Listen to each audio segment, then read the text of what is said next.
us being along the side. So you can see after he was comfortable with his face getting touched, I started to do a little bit on the side of him and just see how he would tolerate that, and or even enjoy that if we could find some parts that he really liked to have a scratch.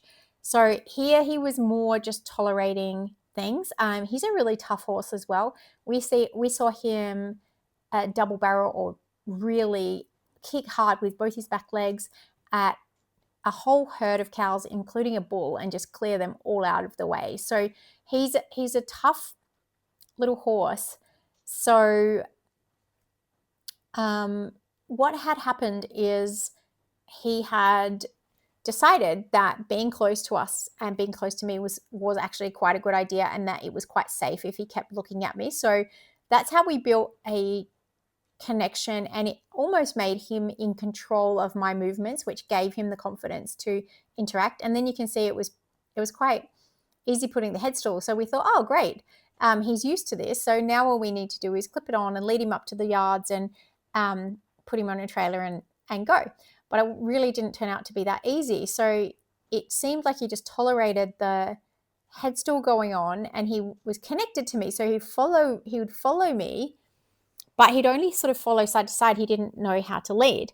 And so we thought we'd still give it a go. We had a little bit of a connection, and you can see that he's still following me here. And that's something that most horses will do once you've got a little bit of a connection happening.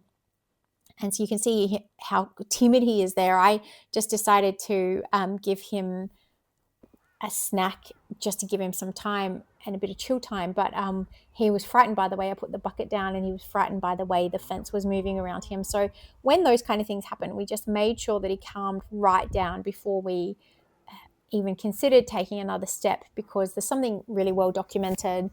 I have heard about it through Warwickshire, but I don't know if he's the person who made it up, but it's called trigger stacking. So all of the little frights and all of the little anxious moments can add up, and then there can be more of a expression or explosion almost from the horse just tolerating things, but its nervous system hasn't gone back to a truly calm state in between. So maybe, for example, 10 little frights just like that all add up to a horse being unregulated and not being able to think their way through things and just spooking.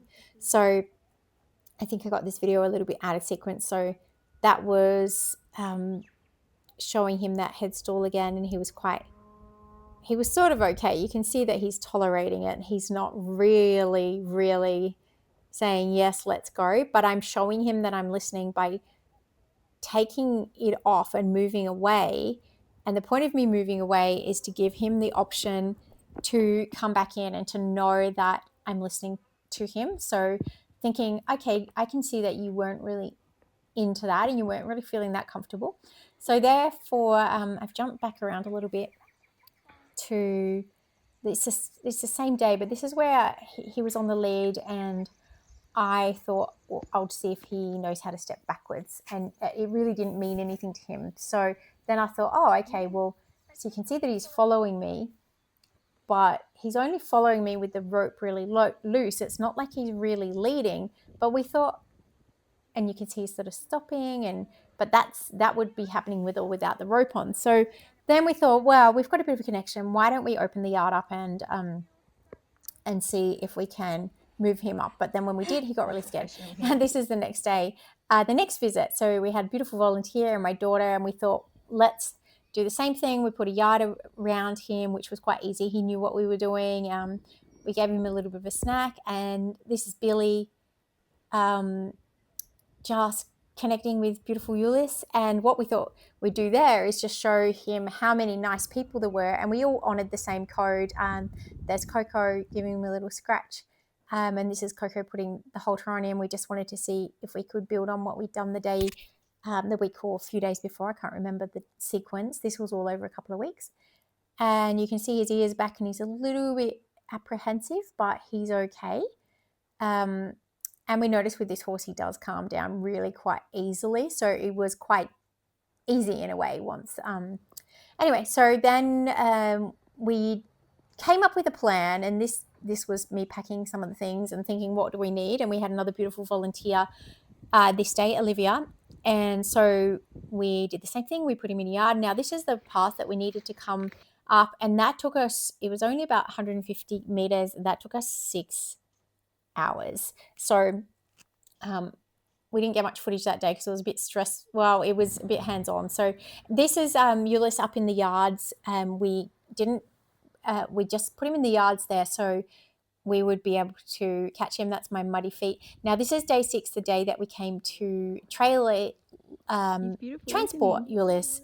And this is beautiful Gigi. Her mum and dad, Farik and Phil, graciously came, and they're very experienced and very kind horse people. So this is Ulysses when he did get on the float. It took 4 hours. This is him when he arrived at Nest and the Kind Farm. So he